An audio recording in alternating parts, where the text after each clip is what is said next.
नमस्कार, आप देख रहे हैं एसपी न्यूज। एसपी न्यूज में आपका स्वागत है। गोवा में आग कांड के बाद अब ओडिशा की राजधानी भुवनेश्वर से भी एक बड़ी खबर सामने आई है। यहां एक बार में भीषण आग लगने की सूचना मिली है। आग इतनी तेज थी कि दूर तक धुएं का गुब्बार साफ तौर पर देखा जा सकता था। स्थानीय लोगों ने मौके पर आग की लपटें उठती देख तुरंत पुलिस और फायर ब्रिगेड को सूचना दी। राहत और बचाव कार्य जारी है और टीम आग पर काबू पाने की पूरी कोशिश कर रही है। अब तक किसी के हताहत होने की खबर नहीं है। पुलिस आग लगने के कारणों की जांच कर रही है। घटनास्थल पर भारी संख्या में लोग इकट्ठा हो गए हैं और पूरे इलाके में हड़बड़ी का माहौल देखा जा रहा है। अगला है 15 से 18 दिसंबर तक 3 देशों की यात्रा पर पीएम मोदी रहेंगे। प्रधानमंत्री नरेंद्र मोदी 15 से 18 दिसंबर तक 3 देशों जॉर्डन, इथियोपिया और ओमान के दौरे पर रहेंगे। यह दौरा कूटनीतिक रूप से बेहद महत्वपूर्ण माना जा रहा है। पहला पड़ाव जो होगा वो जॉर्डन में होगा 15 से 16 दिसंबर।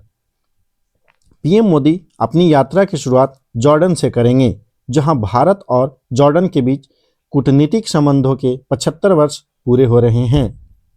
दूसरा पड़ाव जो है इथियोपिया, वहां 16 से 17 दिसंबर तक इनका पड़ाव है। पीएम मोदी पहली बार इथियोपिया की यात्रा करेंगे। यह दौरा भारत इथियोपिया संबंधों को और मजबूत बनाने की दिशा में महत्वपूर्ण है। दोनों देश व्यापार, निवेश, विकास, साझेदारी और क्षेत्रीय मुद्दों पर विस्तृत चर्चा करेंगे। तीसरा पड़ाव है ओमान, जो 17 से 18 दिसंबर है। दौरे के अंतिम चरण में प्रधानमंत्री ओमान जाएंगे। भारत और ओमान के बीच रणनीतिक साझेदारी के 70 साल पूरे हो रहे हैं। यहाँ व्यापार, ऊर्जा, रक्षा, सुरक्षा, हाईटेक, कृषि और सांस्कृतिक सहयोग सहित सभी क्षेत्रों में द्विपक्षीय रिश्तों की समीक्षा और नई संभावनाओं पर बातचीत होगी। पीएम मोदी की यह यात्रा मध्य पूर्व और अफ्रीकी देशों के साथ भारत के संबंधों को नई गति देने वाली मानी जा रही है।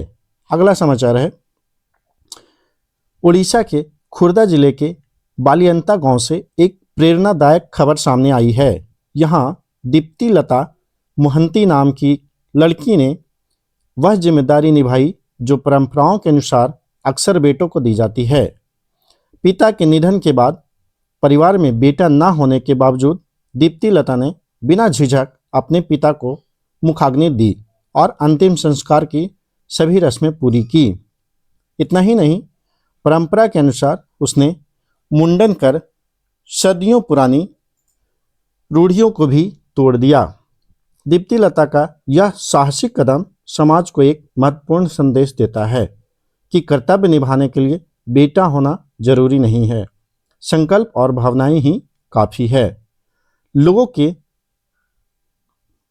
गांव के लोगों भी दीप्ति लता के इस निर्णय की सराहना कर रहे हैं और इसे नारी सशक्तिकरण की मिसाल मान रहे हैं।